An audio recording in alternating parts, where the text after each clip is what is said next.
Hi, everybody. This is David Nevins for Citybiz List. Welcome to our program. And today, our guest is Phil Carrizales. I wanted to make sure I pronounced that properly. Welcome to our program, Phil. Thank you very much. And Phil is, now this is a very lengthy title. I understand it's a new title as well. We'll talk about that in a moment. Phil is the director of the Hygiene and Facilities Solutions Division at ACME Paper and Supply Company. I guess most of us don't really have business cards anymore. That's probably a good thing because I don't think you could fit that on a business card. It's challenging. Phil, why don't you begin, again, welcome. Share with our audience, many of them are indeed familiar with your employer, the ACME Paper and Supply Company, but take a moment and tell us what the company does, a little bit about the company, and then we'll segue into your division's role within it. Sure. Well, the company's been in existence for 75 plus years, family owned, third generation. I manage one division out of many, and that's the division which you just mentioned, the Hygiene and Facility Solution. So my division primarily does cleaning, chemicals, tissue towel liners, janitorial equipment, et cetera. We also have an equipment division, which does hospitality, restaurants. We have a marketing division, does specialty cups, bowls, plates, you name it. And also we design and help design restaurants throughout the country, in addition to pretty much anything with the exception of food. Yeah, so you don't do the food, but you do everything surrounding the food. You do what the food sits in. You do what it's cooked in. What you take it away in, what the cup you drink it in, et cetera. And then you do, and this was where I think your division also comes in, Phil. You do what you clean up the restaurant table or wherever you may be consuming the food with as well. Yep. In addition to actually provide the materials and the equipment to help cook the food as well too. Again, so ACME Paper and Supply Company is, I think, what would be known as a B2B business. The average consumer may not be familiar with ACME because when they're drinking from a cup, a plastic cup or a paper cup in a restaurant or at a ball game, it doesn't say ACME Paper on it. It says Orioles or Ravens or the sports or the University of Maryland, whatever the case may be, which is fine. So tell us just about your division. I know it was just renamed. So what's the concept behind that? And then I don't mean to throw so many questions at you at the same time, but your responsibilities at ACME have increased, and your division's I think sales have increased dramatically as the result of COVID. So just tell us a little bit again about what you do and how you do it. Sure. So, I mean, if you want to talk about the rebranding, so the renaming of my division, the rebranding actually isn't something that happened overnight. For the past 75 years, ACME has sought to bring innovation and education to the customers and the markets we serve. And, we always look at what type of facility the customer has and how they're cleaning it. We design programs with the best products and practices to meet their needs and the needs of the facility, whether it's healthcare, education, commercial real estate. We always look to find the best solution to meet their goals and their budget. I mentioned earlier, the rebranding actually occurred over many, many years, but the formal name change just made it official. And for COVID, as far as, my division really kind of stepping up, at the beginning of COVID, it was crazy. We do a lot in the healthcare business, and we were on the phone with the large customers, the MedStars, the Hopkins of the world, trying to source, products, sanitizers, disinfectants, wipes, and then also before things kind of shut down, we were basically teaching people the best proper way to clean. Cleaning had kind of gone by the wayside, over the years because people didn't really think about. Clean is clean. If it smells good, it's clean versus cleaning, disinfecting, sanitizing, really brought a light into the industry as far as what had been lacking in the past. I had the opportunity. I took my car in for service this morning, and they gave me a loaner car, but I had to wait about 15 minutes because they said they hadn't disinfected it yet according to their new protocols. So that's kind of what you do every day, not in the car business, but walk us through, Phil. I know you guys handle, as you mentioned, hospitals and universities. Just walk us through maybe some of the changes without, you don't have to name names, but what's a typical hospital doing today that they may not have been doing a few years ago? Because obviously they've always been concerned about cleanliness in general. They've always been concerned with cleanliness in general. A lot of it has to go back to the education of the staff that's actually doing the cleaning. Dwell time, say for disinfectants, anywhere from, 3 minutes to 5 minutes, depending on what type of pathogen you're looking to kill. A lot of times before in the past, were just coming in, spraying the surface and wiping it down and effectively not doing really anything, for that. So it just brought a lot more attention to actually, reading the instructions on the product itself and how to use the products properly. Other thing as well as too is like cleaning from the back of the room out, so you're not contaminating the surfaces again, once you're walking around the room. Simple things like that. Hand washing, for example, 30 seconds of hand washing, people would just think that, just washing your hands with soap and water was just sufficient. And, for 10 seconds, just brought a whole lot more attention, to the staffing and a lot of the education that they had just kind of fell by the wayside for many, many years. And I think it's fair to say, or accurate rather, to say, in talking to a couple of your colleagues recently at ACME Paper, that most of the hand sanitizers, whether it's Purell or whatever, but the stands and the pumps and that, the tens of thousands that we now see all over Maryland, a big chunk of those came from you at ACME Paper, right? Absolutely.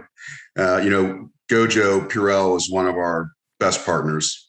And we're actually one of the largest distributors in the Mid-Atlantic of their products. And, all throughout COVID, especially with the healthcare facilities that we all take care of, they really, really stepped up to the plate to make sure that we had, what we needed. Maybe not for everyone, unfortunately, but, for all the, the frontline workers, the hospitals, that really, really needed it, during that time. And I know that, parents are so concerned, as we all are, about, their children and the spreading of COVID over the last couple of years. You have some unique programs that have gone into local schools as well, correct? Absolutely. One of the items that we placed in several large school districts are electrostatic sprayers. So electrostatic sprayers work by spraying a solution out, and they're electrically charging the particles, and it wraps around whatever you're trying to spray at a 360 degrees. And the chemical that we use is basically one that can be left on the surface and not wiped down. So once you spray a desk, a chair, a handle, it wraps around, it stays on there long enough, and it destroys the COVID virus as well as many other pathogens. So that, in addition to microfiber wipes, different types of more user-friendly disinfectants, even robotic scrubbers, so that we can get custodial workers away from pushing or walking around, with a auto scrubber, free up more time for the COVID cleaning requirements that are now in place for a lot of school systems. I was thinking as you were chatting that I don't know that there are that many parents today, when they go and look at a school for their child, they ask, what colleges do the kids get into who go to this school, and do you do electrostatic spraying? But I guess maybe that's a question for tomorrow, right? You'd be surprised at the parent involvement in a lot of the schools. They do ask. Wow, that's great to know. I mean, these are the times they are changing, right? I know you mentioned this, and I was going to ask you about it anyway. Talk to me a little bit about the robotic cleaning system that you all have and use. And I know it's particularly beneficial today, not only because it cleans well, but because it saves on labor, and there's a labor shortage, obviously, in our country right now as well. So share some interesting stories about that for our viewers, if you would. Sure. So the one system that we really like is a Nilfisk auto scrubber, fully robotic. It actually will run for about 6 hours and do about 90,000 square feet. So once you program it, you basically push a button and let it do its thing. In the school systems that we have it at right now, they're cleaning at nighttime. So there's really not hardly anyone around except for the custodial workers. And for example, one of the largest schools out on the Eastern Shore that has, I think, 89,000 square feet. When they first started, it was taking them 5.5 hours. Now the robot, it actually learns. It's down to 4 hours and 45 minutes, and we haven't changed the programming on it at all. It just learns as it goes. But you had mentioned before, labor shortage. They can't find custodial workers there. So what that does is while the machine is off doing the mundane task of, scrubbing the floors, they're out doing the other, high detail cleaning, touch points, disinfecting that, COVID has brought to our lives now. Hospitals actually are looking at these robots as well, too. One of the local hospitals are looking to purchase a very, very large number of them, not only because they clean well, they never call off, and they can't find the right amount of people that they need to do the mundane work of scrubbing floors. Wow, and I think most of our viewers are familiar with is maybe the Roomba, right? So this is quite a few steps advanced beyond that. It's a Roomba on steroids. Talk to me about, I know you guys do a lot of this, and there's a lot of interest in air purification and air purifiers. So what are people doing, and what do you call state of the art in that regard? Well, as you know, air purifiers essentially work by sanitizing the air. This is accomplished by removing airborne particles like allergens and toxins through HEPA filtration is one type of device. Air purifiers can also work by neutralizing particles like viruses by using UV lights and other technologies like photocatalytic oxidation. So it really depends on the type of area you're looking to cleanse the air, how large of an area. For larger areas, we have some very, very large built-in air purification systems that actually go into the HVAC systems themselves.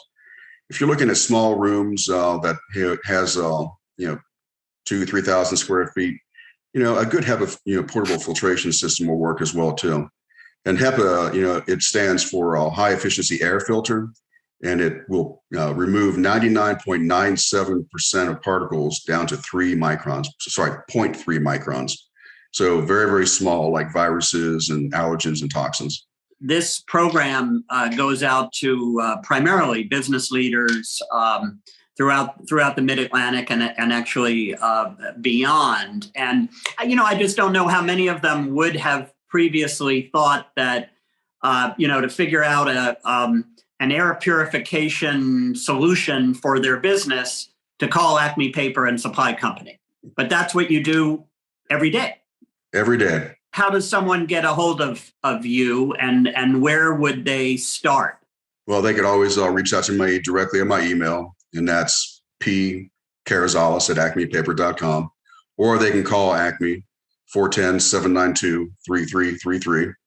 And either ask for myself or, one of our product specialists or healthcare specialists or, one of our customer service reps can start by asking a few questions to them, and then we can direct them to the right person. So, Phil, this has really been, truly fascinating. I'm not sure that typically when, someone tunes in and, we're interviewing a senior leader with the Acme Paper and Supply Company, they think it's going to be a really informative, educational interview, right? But I learned a lot, and I would suspect our viewers have too. And your job and your role and your company has changed dramatically and responded rapidly to COVID, and it doesn't seem like that's going to change anytime soon. Yeah, absolutely not. We learned a lot through COVID, a lot of valuable lessons, from, customer perspective and also what we do internally. So, yeah, we're moving forward, status quo. Well, thank you for your time, Phil. And let me just remind everybody, we've been talking to Phil Carrizales. And his title is the Director of Hygiene and Facility Solutions Division at ACME Paper and Supply Company. And just to prolong the verbiage here, ACME Paper and Supply, as many of you know, is one of the largest, one of the nation's largest suppliers of sanitation solutions, disposable food service packaging, restaurant equipment and supply, retail and industrial packaging, and custom design packaging. And as our interview has just been talking about, it pays a lot of attention to cleanliness and hygiene at businesses, schools, hospitals, and the like throughout the Mid-Atlantic region. Anything else, Phil, you want to add? I think you captured it all, David. That's fantastic. Thank you, Phil. Thank you for being our guest today. And I hope some of you choose to reach out to the ACME Paper and Supply Company. This has been David Nevins for Citybiz List. Thank you so much for watching.